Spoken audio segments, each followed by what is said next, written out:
नमस्कार। मैं डॉक्टर रश्मि चतुर्वेदी संहिता आयुर्वेद में आपका स्वागत करती हूँ। दोस्तों, पिछले 15-20 दिनों से पॉल्यूशन लेवल काफ़ी बढ़ रहा है और एयर क्वालिटी भी बहुत ख़राब हो रही है।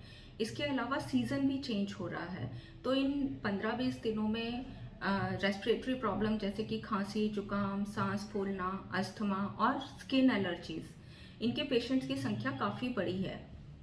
तो आज मैं आपको इस वीडियो में पॉल्यूशन से कैसे आप अपना बचाव कर सकते हैं, इसके बारे में कुछ आसान सी आयुर्वेदिक टिप्स के बारे में बताऊंगी।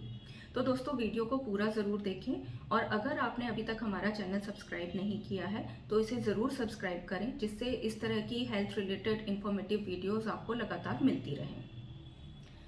सबसे पहले मैं आपको कहना चाहूँगी कि कुछ दिनों के लिए, जब तक कि एयर क्वालिटी इम्प्रूव नहीं होती है, तब तक के लिए आप अपना जो आउटडोर टाइम है उसे थोड़ा कम कर दें। तो जो अगर ज़रूरी काम के लिए अगर हमें बाहर जाना है वो तो हम अवॉइड नहीं कर सकते, लेकिन अगर आप किसी वर्कआउट के लिए बाहर जा रहे हैं, घूमने के लिए बाहर जा रहे हैं या फिर किसी भी फिजिकल एक्सरसाइज के लिए, वॉक करने के लिए बाहर जा रहे हैं, तो मैं आपको सलाह दूंगी कि अभी आपको अपना वर्कआउट इंडोर ही करना चाहिए, आउटडोर नहीं जाना चाहिए। और बच्चों को भी खेलने के लिए बाहर नहीं भेजना है अभी कुछ दिन तक। और अगर आपको बाहर जाना भी पड़ता है तो मास्क ज़रूर लगाएं, मास्क लगाकर ही घर से बाहर निकलें। इसके अलावा हमें अपने घर के एंट्रेंस पे क्या करना है, नीम की पत्तियों का एक बंच बनाना है और अपने घर के एंट्रेंस पे लगा देना है। इसके अलावा हर एक कमरे में किसी एक कोने में कि नीम की पत्तियों का बंच बनाकर आपको रख देना है। नीम जो है ये बहुत ही अच्छा एंटी माइक्रोबियल और एंटी बैक्टीरियल है और इसकी क्वालिटी होती है कि ये पॉल्यूटेंट्स को अब्जॉर्ब करता है। तो ये नीम की पत्तियां अगर आप अपने घर में रखेंगे तो ये आपका एक नेचुरल एयर प्यूरिफायर की तरह काम करेगा। तो ये नीम की पत्तियों का बंच बनाकर आपको ज़रूर यूज़ करना चाहिए। इसके बाद जो तीसरा उपाय है वो ये है कि जब भी आप घर से बाहर जाते हैं तो अपने दोनों नॉस्ट्रिल्स में आपको एक एक बूंद गाय का घी या फिर सरसों का तेल लगा के ही बाहर निकलना है। तो ये क्या काम करेगा, ये बहुत सारे जो डस्ट पार्टिकल्स हैं या पॉल्यूटेंट्स हैं उनको काफ़ी हद तक आपके नोज़ में ही रोक कर रखेगा, नीचे रेस्पिरेटरी ट्रैक्ट में जाने से बचाएगा। और जब आप घर पे वापस आते हैं तो अच्छे से आपको गुनगुने पानी से अपनी नाक को साफ करना है। इसके अलावा रात को सोते टाइम भी पिघला हुआ गाय का घी दोनों नॉस्ट्रिल्स में आपको 2-2 बूंद डालना है। इससे क्या होगा, ये घी डालने से जो इन्फ्लेमेशन है, एलर्जेंस की वजह से जो नेजल ट्रैक में या रेस्पिरेटरी ट्रैक में इन्फ्लेमेशन हुई रहती है, वो इन्फ्लेमेशन को ये काफ़ी हद तक कम करता है। तो आपको 2-2 बूंद गाय का घी रात को सोने से पहले अपने दोनों नॉस्ट्रिल्स में डालना है। इसके बाद है हमें अपनी इम्यूनिटी को बूस्ट करने के थोड़े उपाय करने हैं। तो इसके लिए आप क्या कर सकते हैं, तो जैसे कि मैंने पहले भी वीडियोस में आपको बताया है, जो तुलसी है, तुलसी बहुत ही अच्छा उपाय है अपनी इम्यूनिटी को बूस्ट करने के लिए। तो आपको क्या करना है, तुलसी की चाय बना के सुबह सुबह खाली पेट लेनी है।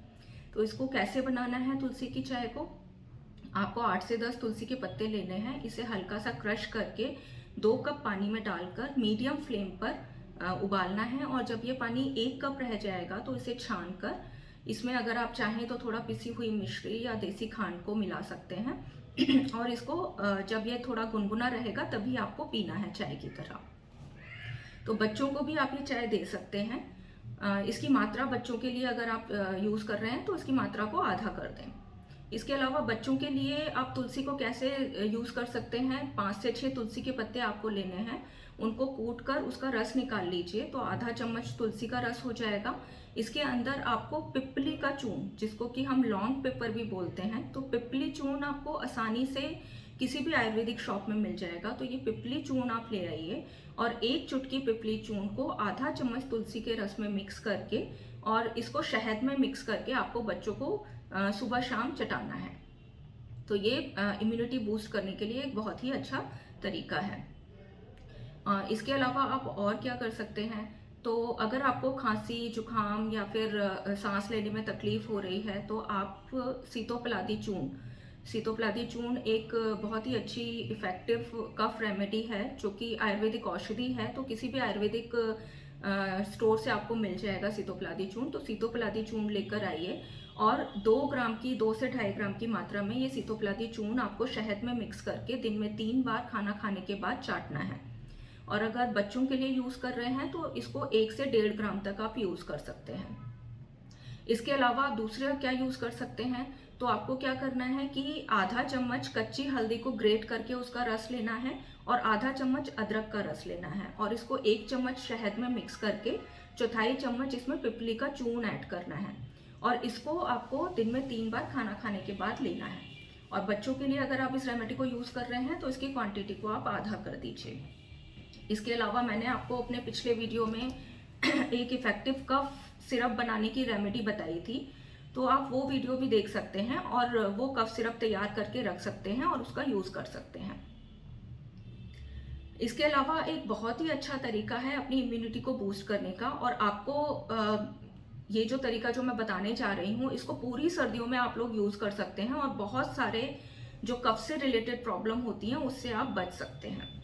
तो इसके लिए आपको क्या करना है, आपको 1 कप दूध लेना है, उसमें आधा कप पानी ऐड करना है और इसको उबालने के लिए रख दीजिए। अब इसमें आपको आधा चम्मच हल्दी मिलानी है और 1/4 चम्मच सौंठ, जिसे हम ड्राई जिंजर भी बोलते हैं, तो ड्राई जिंजर पाउडर आपको 1/4 चम्मच इसमें डालना है और इसको मीडियम फ्लेम पर आपको उबालना है। और जब उबलने के बाद ये 1 कप ही रह जाएगा तो इसे छानकर इसको आपको गरम गरम रात को सोने से पहले पीना है। और अगर आप चाहें तो इसमें पिसी हुई मिश्री या फिर खांड भी मिला सकते हैं और ये आप बच्चों को भी दे सकते हैं, और बच्चों को अगर आप दे रहे हैं तो इसकी मात्रा आधी हो जाएगी। तो आपके घर में जितने भी मेंबर्स हैं उनके अकॉर्डिंग आप इस मात्रा को बढ़ाकर और इस इम्यूनिटी बूस्टर ड्रिंक को आप यूज़ कर सकते हैं। और जब तक पूरी सर्दियों में आप इसे यूज़ करिए, ये बहुत ही अच्छा इम्यूनिटी बूस्टर है। और इसके अलावा ये नींद भी बहुत अच्छी लेकर आता है, मतलब आपको नींद आने में अगर प्रॉब्लम होती है तो भी आप इस दूध का यूज़ कर सकते हैं और काफ़ी सारी एलर्जी से ये आपको बचाएगा। अगर आपको स्किन एलर्जी की प्रॉब्लम हो रही है तो इसके लिए आप एक तेल बना के यूज़ कर सकते हैं। तो ये तेल आपको कैसे बनाना है, आपको 50 ग्राम 50 ml के करीब आपको कोकोनट ऑयल लेना है, वर्जिन कोकोनट ऑयल लीजिए।